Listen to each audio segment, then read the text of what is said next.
Hi freshers, first year वालों. I am Yogita and I am a final year law student at DU Faculty of Law. Well, jurisprudence. Totally theoretical paper. ठीक है, लिखना बहुत सारा पड़ जाता है, बहुत ज़्यादा कंफ्यूजिंग हो गया है फ़िलहाल के टाइम में. हमारे पास इसमें दो चीज़ें हैं. एक है आपका इंडियन थ्योरीज़, ठीक है, एक है आपकी वेस्टर्न फिलोसफीज़. ठीक है, हमारे पास दो चीज़ें हैं. लेट्स सी कैसे क्या पढ़ना है.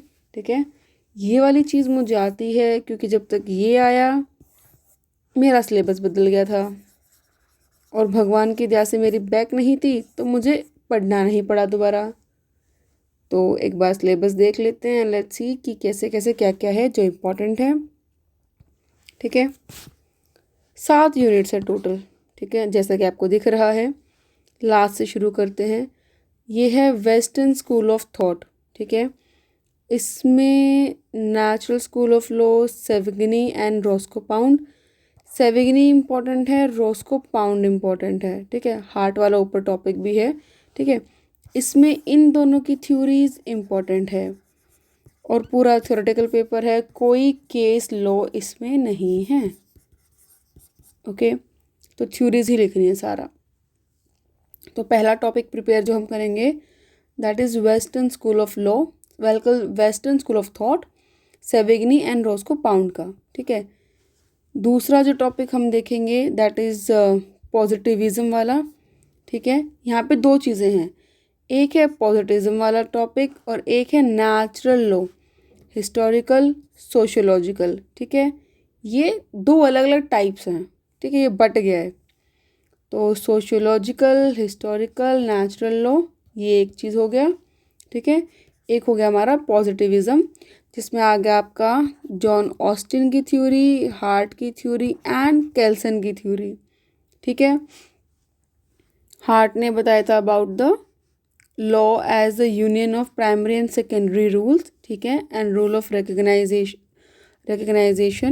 Legal validity. ठीक है, ऑस्टिन का था the province of jurisprudence determine और केल्सन की तो है ही the pure theory of law. ठीक है, तो इसको मिला के और इसको मिला के मैं मान के चलती हूँ कि आपके दो क्वेश्चन यानी 40 नंबर तो आराम से बन जाने चाहिए मिनिमम. ठीक है, सोर्सेज ऑफ लॉ अपने आप में ही पूरा टॉपिक है. ठीक है, तो इसका क्वेश्चन बहुत सीधे बहुत डायरेक्ट क्वेश्चन आते हैं. ठीक है, कोई घुमा फिरा के नहीं. ठीक है, तो इसमें आपका धर्म हो गया, custom as source of law. ये वाला अलग क्वेश्चन भी 10 नंबर में आ जाता है कभी कभी. ठीक है, प्रेसिडेंट एंड लेजिस्लेशन. प्रेसिडेंट हो गया जैसे आपका टोर्ट्स है. ठीक है, वो प्रेसिडेंट पर बेस्ड है. लेजिस्लेशन पर हो गया आपका जितने भी बाकी एक्ट्स हैं. ठीक है, हिंदू मैरिज एक्ट हो गया या लेट्स से जितने सारे हैं, कॉन्ट्रैक्ट एक्ट है, सबका लेजिस्लेशन है, सबका स्टैच्यूट बना हुआ है. ठीक है, तो ये सारा लेजिस्लेशन हो गया. कस्टम भी आप पर्सनल लॉज में पढ़ते हो. ठीक है, अगर कोई कस्टम इतनी पुरानी है, डेट बैक टू कब तक, जहाँ पे आप रिकग्नाइज ना कर पाएँ, तो इतनी पुरानी कस्टम जो है वो एक लॉ बन जाती है. ठीक है, और फिर रह गया आपका धर्म. ठीक है, तो ये इस तरीके से करना है. तो ये क्वेश्चन भी अगर आपका आया टोटल तो 20 नंबर का आ जाएगा. Simple sorted. ठीक है, मैं दोबारा बता रही हूँ बहुत बहुत साफ शब्दों में कि हेडिंग बनाकर लिखना. ठीक है, अपने जो आंसर प्रिपेयर करो उनमें याद रखना कि हेडिंग बनाकर काम करना है ताकि एग्ज़ामिनर को समझ में आए कि आप कहना क्या चाह रहे हो. ठीक है, ये दो टॉपिक हो गए.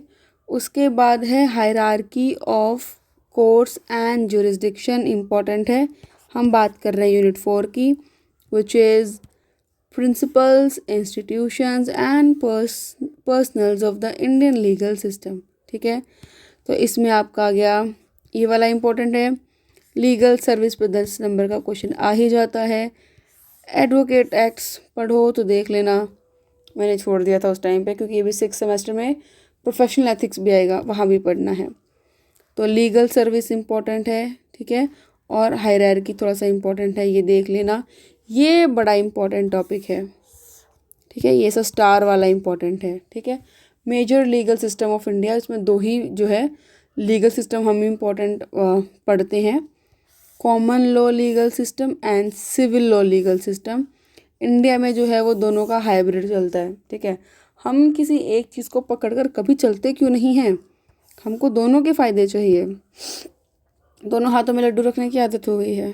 एनीवेज, ठीक है, कॉमन लॉ हमारे पास कुछ चीज़ें कॉमन लॉ से हैं, कुछ चीज़ें सिविल लॉ से हैं, और इन्हीं से मिलकर बना है हमारा हाइब्रिड लीगल सिस्टम, ठीक है। इस तरीके का इंडिया में फॉलो होता है। ये 3 हो गए, ठीक है। 20 नंबर का इसमें से मान के चलो 10, 15, 10 और 20 नंबर का, अगर हम 20 छोड़ो 10 भी अगर इसमें से माने तो 10, 20 और 30 हो गया, ठीक है। 20 नंबर का यहाँ से मान के चलो, ठीक है, 20, 40, 50, ठीक है, और 50, 60, 70, 80, 90, ठीक है। 40 नंबर का यहाँ से, टोटल 90 नंबर का पेपर तो बता दिया मैंने तुम्हें, ठीक है। इसमें से 45 चाहिए पास होने के लिए, ठीक है। तो 45 ही थोड़ी ना लाने, उससे ऊपर लाने हैं, ठीक है। तो 90 नंबर का मैं बता चुकी। अब भाई देखो, ये वाला थोड़ा सा कंफ्यूजिंग पार्ट है मेरे लिए, क्योंकि ये मेरे सिलेबस में नहीं था।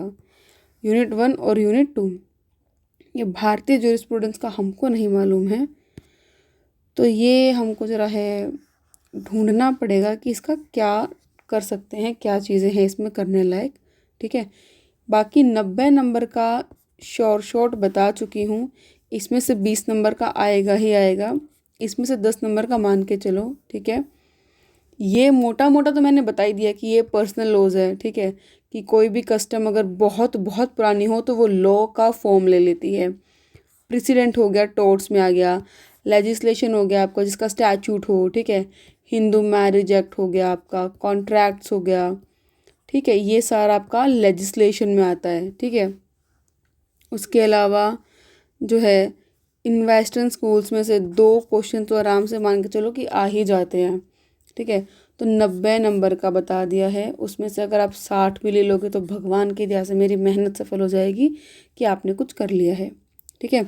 नोट्स जो बच्चे ग्रुप में हैं उनको मैं भेज चुकी हूँ, ठीक है, बहुत सारे, ठीक है। मैं इस टाइम पे, क्योंकि आपके एग्ज़ाम्स बिल्कुल आने वाले हैं, मैं अभी भी यही एडवाइस करूँगी, टॉपिक का नाम देखो गूगल पर या फिर यूट्यूब पर, उसकी समरी सर्च करो, ठीक है। आपको वो चीज़ पता चल जाएंगी, एक ओवरव्यू मिल जाएगा कि भाई इसने किया क्या था, ठीक है। सोशियोलॉजिकल स्कूल ऑफ थॉट लिख दो, ठीक है, वो रोस्को पाउंड का या सेविग्नी का जिसका भी है, वो आपको अपने आप बता देगा कि भाई ये स्कूल था, ये थॉट थे, यहाँ से आए थे, इसका ओवरकम कंक्लूजन सारा कुछ सारा बता देगा। समरी तो एटलीस्ट सबकी रखो ताकि आपको पता चले अगर कोई क्वेश्चन नहीं आ रहा, ठीक है, तो उसको करना कैसे है, कम से कम थोड़ा बहुत लिख कर आना। एंड अगेन मैं बता दूं, 5 क्वेश्चन करने हैं तो 5 के 5 करके आना। खबरदार अगर कोई भी एक क्वेश्चन या 2 क्वेश्चन छोड़ कर आया, ठीक है, अपने पेजेस कम लिख लेना लेकिन क्वेश्चंस जो है पूरे अटैम्प्ट कर कर आने हैं, ठीक है। इसके अलावा भी अगर और कोई डाउट हो, ये इन दोनों टॉपिक्स को छोड़कर अगर कोई भी और डाउट हो then please let me know in the comments, ठीक है। कोई फीडबैक हो मेरा पढ़ाने के तरीके में, अगर कोई दिक्कत आपको लग रही हो कि ऐसा नहीं करना चाहिए ऐसा करना चाहिए, then do let me know in the comments, ठीक है। And thank you. तो इसको देख लो, पढ़ लो, लिख लो और समझ लो, ठीक है। आज की वीडियो के लिए ये है। नेक्स्ट मुझे बता दो कि इसमें समझाना क्या है, वो मैं समझा दूँगी, ठीक है। नेक्स्ट पेपर का ब्लूप्रिंट ऐसा ही देना है तो वो बता दूँगी, अदरवाइज़ कोई टॉपिक है तो वो, ठीक है। बस do let me know in the comments. Anyways, thank you.